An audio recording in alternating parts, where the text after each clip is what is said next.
rette mand til El Tempo Gigantes forårstræningstur som opstart til Pro-turen i år 2012. Jeg vil lige vise jer, hvad det er, vi ligger og leger med.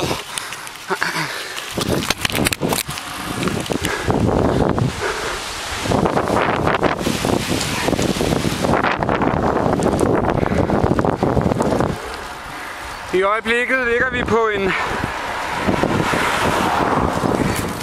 en stigning, der hedder, skifter lige kamerahånd.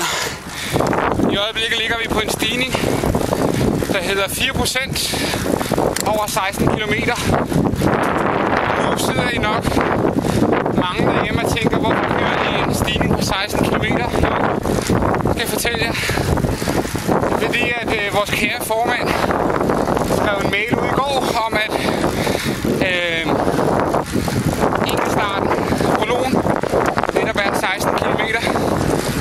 Og så tænker vi på El Tempo Gigante.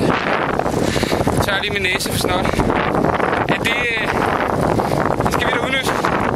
Vi finder en 16 km stigning. 4%. Det svarer nok meget godt til en hård bygning ude i Tostrup. Så kører vi det der, når vi kan se, hvad det er. Og så har vi lidt god udsigt samtidig med, så vi lige skal nyde.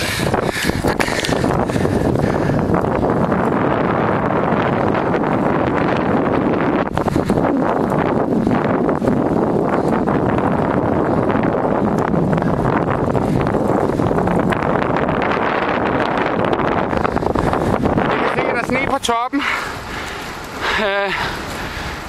fordi vi havde et forfærdeligt regnvejr, /snevejr, for nogle dage siden.